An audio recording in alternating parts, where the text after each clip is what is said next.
Olá, sejam bem-vindos. Estamos dando continuidade ao nosso curso sobre ontologia interexistencial, baseado no livro do professor José Herculano Pires, O Ser e a Serenidade, ensaio de ontologia interexistencial. E nesse encontro nós vamos dar prosseguimento, iniciando o estudo do segundo capítulo da obra, A Aproximação da Serenidade, é o título do capítulo. No último capítulo, no nosso último encontro, nós falamos sobre a trilogia do serenista, os três fundamentos, os três princípios ou mandamentos pelos quais Herculano Pires sugere sejam os guias, o norte para a busca da serenidade. São eles: procura sempre a perfeição, nunca te deixes abater e eleva-te sempre às circunstâncias. A partir dessa base conceitual, o professor vai começar a construir, a encadear os elementos fundamentais para uma ontologia da serenidade.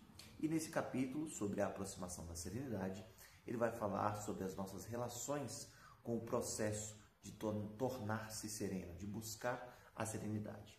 Ele inicia o capítulo falando que nós facilmente podemos nos aproximar da serenidade das coisas.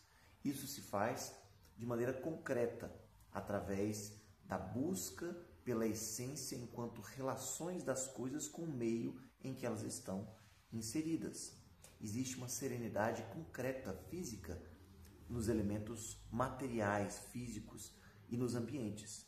É por isso, sugere o professor, que muitas vezes a pessoa que precisa se desvincular das inquietações do mundo, sugere-se a ela ou recomenda-se que ela vá para um lugar tranquilo, por exemplo, para um ambiente junto à natureza, onde tenha um lago tranquilo, um ambiente silencioso, que são ambientes fisicamente, concretamente serenos por sua essência enquanto relações do meio com um ambiente total em que ele está inserido.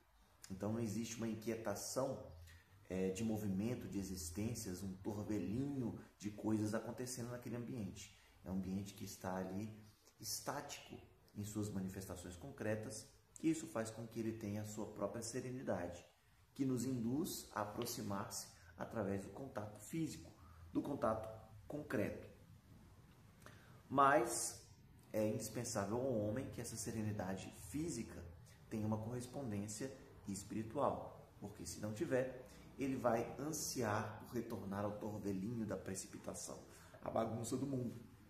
Ele vai começar a se preocupar com as coisas que ele deixou para trás, com os problemas que deixou sem resolver, com as dificuldades e desequilíbrios todos que muitas vezes o assustam e o intimam a dar mais atenção a esses problemas, sem ter um tempo, um alívio da consciência para se lançar à tranquilidade e à serenidade. Então, é preciso, para uma aproximação real e verdadeira da serenidade, que esse contato com a serenidade física de certas coisas e certos ambientes se transcenda para uma serenidade também espiritual. Para isso, ele começa a tentar definir onde nós encontramos a serenidade. E a serenidade está, de certo modo, atrelada à essência das coisas. Não a essência das coisas enquanto filosofia, enquanto definição do que cada coisa é, mas na essência da própria serenidade, que se converte em um tipo de equilíbrio. É o equilíbrio das relações de cada coisa individual com o meio que a cerca. Então não é simplesmente o equilíbrio no sentido lato, porque existem coisas que não são serenas que têm o seu equilíbrio. Ele elenca aí a agitação tem o seu equilíbrio, a violência tem o seu equilíbrio, a própria inquietação das criaturas tem também um certo nível de equilíbrio em certos aspectos em que se analisa. Então não é qualquer equilíbrio que evoca a serenidade. É preciso um equilíbrio das relações do indivíduo com o todo. E isso se revela no conceito de perfeição ou de perfectibilidade. Essa perfeição não é no sentido de que uma coisa seja completa, que ela tenha alcançado o ápice de sua essência, mas que dentro daquelas relações em que ela está inserida, ela esgota as suas potencialidades de se fazer útil e capaz em toda a sua plenitude naquelas relações específicas.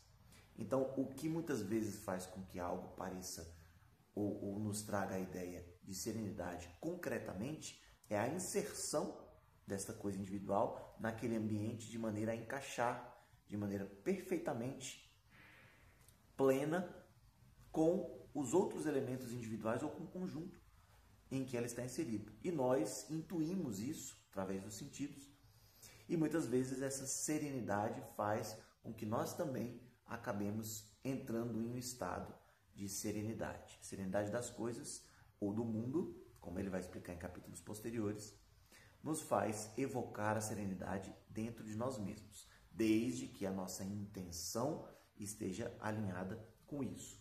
É por isso que o primeiro mandamento da trilogia sirenista procura sempre a perfeição.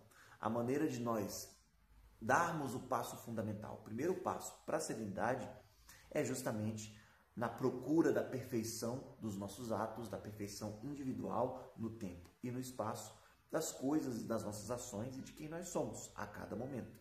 Assim como a perfeição de uma determinada coisa individual no ambiente em que ela se insere nos evoca o desejo de também alcançarmos essa perfeição através da perfectibilidade relativa que todos nós temos em face de cada momento de nossa vida. Dito isso, ele traz um exemplo bem interessante, que é o exemplo da Annie Besant, que foi uma famosa teósofa e trabalhou juntamente com a própria fundadora da teosofia, a Helena Blavatsky. E diz ele, que nesse caso específico, que ele leu num livro durante a juventude, a Annie Besant funcionava como assistente da princesa Blavatsky. E por conta disso ela tinha a função de colar selos nas correspondências e emitir as correspondências para a famosa teósofa Helena Blavatsky. E em determinado momento ela, nas suas reflexões sobre a filosofia, a teosofia e como se aperfeiçoa o ser e o espírito, foi perguntar para a mestra, para Blavatsky, o que ela poderia fazer para alcançar mais rapidamente a perfeição espiritual. E de maneira muito simples e direta, Blavatsky lhe responde: colhe direito os seus selos. E aí ela tem essa reflexão, essa percepção de que no pequeno ato de colar os selos e emitir correspondência, é preciso que ela busque a espiritualidade e a perfeição na forma daquilo que ela faz. Então, nos pequenos atos da vida, no ambiente profissional, no ambiente de estudo, nos nossos hobbies, é preciso buscar uma certa perfeição das nossas ações, dos nossos atos, para assim evocar a serenidade. O equilíbrio que nos manda, que nos exalça para a perfeição, é justamente o primeiro passo fundamental para a serenidade. Mas o professor Herculano nos traz um aviso.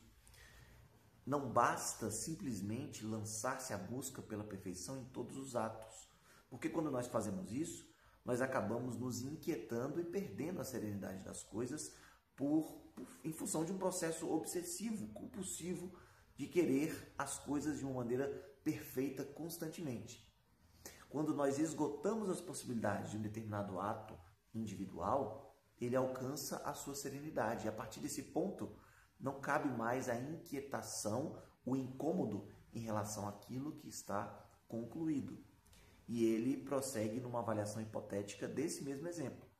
Se Annie Besant, depois de colar perfeitamente os seus selos, o que ela de fato começou a fazer, começasse a se preocupar cada vez mais em uma perfeição cada vez mais completa e plena de colagem de selos, se tornando obcecada com aquilo, ela perderia a oportunidade da perfectibilidade em todos os outros âmbitos da vida e perderia a própria serenidade naquele ato de perfeição que ela estava alcançando.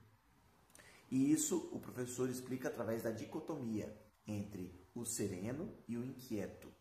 Para o inquieto, a inquietação é fecunda, porque essa inquietação traz um incômodo que o tira da acomodação. É semelhante ao conceito de angústia em Martin Heidegger, que é a ideia pela qual o indivíduo se angustia em face da sua existência inautêntica e, portanto, é trazido a uma possível reflexão que o leva à busca da autenticidade de uma vida mais plena, que ele chama de ser para a morte. A consciência da finitude da sua existência faz com que ele tenha uma vida mais plena, mais voltada a princípios mais nobres e mais elevados do que a existência inautêntica em que simplesmente repete-se aquilo que o mundo e a comunidade manda fazer ou pensar ou agir. De maneira semelhante, para a pessoa que está inquieta, que está no torvelinho da precipitação, nas bagunças da vida, uma pessoa nem de longe próxima à serenidade, para ela, esse sentimento de inquietação faz perceber a necessidade de buscar a serenidade e isso a induz, em determinado momento, à percepção de que deve procurar a perfeição nos pequenos atos da vida. Mas para a pessoa que já alcançou a serenidade e que já tem uma dedicação da sua intenção, da sua vontade aos seus atos pequenos da vida, para essa pessoa a inquietação é infecunda, é estéril e muitas vezes ela atrapalha. Porque se preocupar com aquilo que já está concluído nos impede de dar o próximo passo. É preciso voltar o olhar para o futuro e para o caminho. Então a perfeição como primeiro passo se dá no presente, no agora. Mas aquilo que já passou perdeu a sua potencialidade, perfectibilidade, se não está mais voltado para o presente. Então é preciso ter bastante atenção a essa dicotomia para nós não incidirmos no problema, na dificuldade de nos tornarmos obcecados pela perfeição de todos os atos da vida constantemente de uma maneira obcecada, de uma maneira desequilibrada e inquieta. A serenidade está então numa busca pela excelência.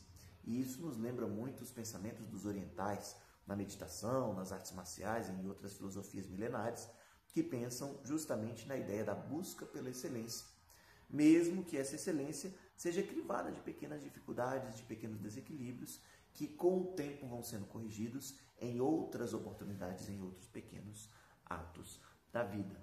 Assim, é através dessa afetividade com a busca pela serenidade que ela pode se aproximar de nós, perceber a pequena perfeição das mínimas individualidades que nos cercam e talvez assim encontremos até a serenidade no meio da inquietude da vida.